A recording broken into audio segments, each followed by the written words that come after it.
Here we are in Laguna Vista, Rio Grande Valley area of Texas, and this is wintertime. Nice day, but what I want to talk about is if you are a full-time RVer or are planning on living in an RV, in an RV park, or you're going to be staying in RV parks quite a bit.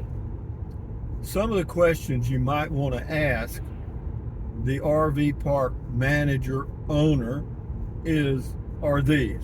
One, do you have separate areas for people with dogs? In other words, do you separate and have an area for RVers with dogs as opposed to just mixing them wherever they come in? And if you do mix them as they come in, then do you know which RVs have dogs, so that I'm not trapped between two RVs that have barking dogs?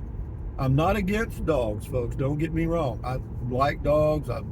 People that have dogs are great people, but they can be a nuisance for those RVers like me that don't choose to listen to barking dogs late at night or early in the morning or anytime they're outside, particularly in a small or in an RV park where the spaces are small, where you can't even really open your pop outs. But again, that's a good question to ask. Is, find out about the dog policy, and if they do know where the dogs are and all that stuff, and you happen to get next to one where there's a barking dog, next question is, if there's a barking dog issue, can I move to another site? Well, and then they're going to say, well, if there's one available. And then your counter to that is, well, if there's not one available, can we just move out and go to another RV park without being penalized? And that's a very valid question. If it's something that you have no control over, then the RV park owner should let you leave and go somewhere else without you being out a lot of dollars. You know what I mean? But yeah, but asking those questions up front will save a lot of issues.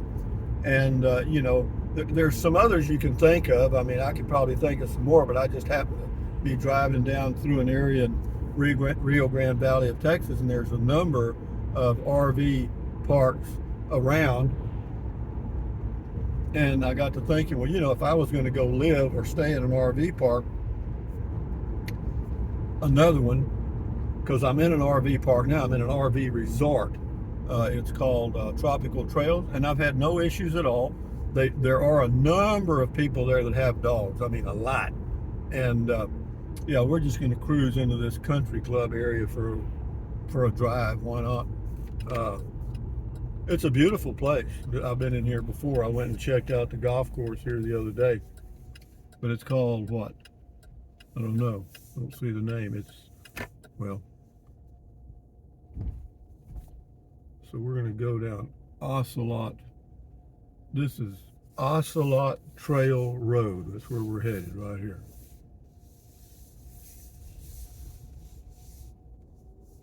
And it is a golf course, and it is a nice one. But anyway, RV parks, yeah, make you a list of questions to ask them up front, because if you don't ask them and you get there, pay your fee, go to your site, you're stuck. You start asking questions after you've paid your monthly fee or weekly fee, then you're screwed. If you're just going to be there overnight, then these questions don't even need to be asked, because you're just going to be in and out, boom. But if you're going to be a long-termer, 1 month or so, then I would recommend that you ask a few questions up front. Yeah. In fact, there's one RV park, and it's the only one I've ever stayed at that they did not allow. It was an over 55 RV park near Alvarado, Texas, run by a woman at that time in her 50s. She's probably in her late 60s now, but she did not allow dogs, and you had to be over 55, and it was Very nice. Most of the issues that you will run into in an RV park, or most of the issues you're going to have, are noise related. Whether it's a barking dog or somebody playing a stereo loud, because there is no space. It's just like this neighborhood we're driving through right now. This is basically an RV park for homes. This is a sticks and bricks RV park. Now, the lots here are quite large, all right? And so they probably don't have too many barking dog or, loud noise issues. And I'm sure that, these people probably don't put up with it. But, again, that's their choice. But yeah, so noise, it's anywhere you go, man. Even if you go boondocking, it's the same thing. People will be there, and that's probably why they go boondocking, because they can let their dogs run free and do all that stuff. And I can appreciate that, because it's good for the dog and good for the humans. Aren't these pretty homes? There's a brand new one going there. But anyway, enough said about the RV parks. Just do the best you can, but ask a lot of questions up front. And if they don't want to answer the questions, then you probably don't want to be there. But now we're back to this place. This is Laguna Vista in the Rio Grande Valley of Texas, not far from Harlingen and Brownsville, Texas. And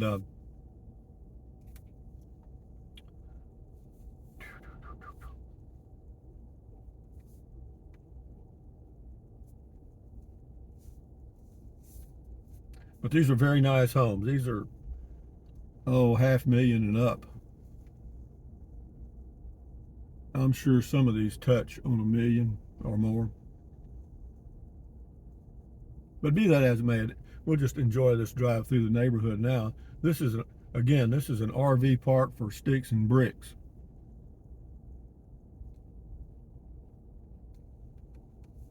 Beautiful homes, big homes. You think about that too. Now, of course, if you've got a family with 4 kids and all that stuff, you need a 4,000 square foot home. But when you're sitting there, the quote old empty nest, then you're like a BB in a rain barrel. I know some people that live in large homes by themselves, and yeah, it's the way it is. It is. It's just the way it is. It's the way we do things in this country, and probably other countries too. But yeah, this subdivision is right on the bay. These homes on the left have a beautiful view out towards South Padre Island. The ones on the right have a view of their neighbor. But not many people will spend time outside here. They'll be, unless they're in their backyard for a little bit. But most of the time they're going to be inside their home watching a 75-inch TV. Which is okay. I'm not saying it's negative or anything. I mean, different strokes for different folks. Viva la différence and all that stuff. Neighborhoods are RV parks for sticks and bricks, and that's all. So when you sell your sticks and bricks and you go on the road in your new RV and think you're going to find peace and quiet and harmony and stuff 24 hours a day, 7 days a week, well, folks, I got to tell you, you're dreaming. You may find a little peace and harmony every now and then, but it'll be the same. It won't be much difference than being at your sticks and bricks. RVing is, there's no magic. You know what I mean? You don't change. The world doesn't change just because you bought an RV. You're free to go to different areas and be angry. I'm not saying that's true all the time, but yeah, it happens. I mean, I've traveled enough to know. I've been doing this for 25, 28 years full time.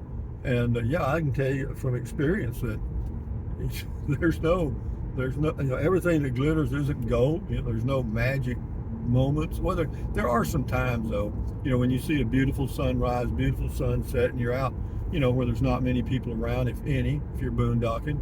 And yeah, there's some times, and more often than not, there's more good times than negative, or I wouldn't be doing it.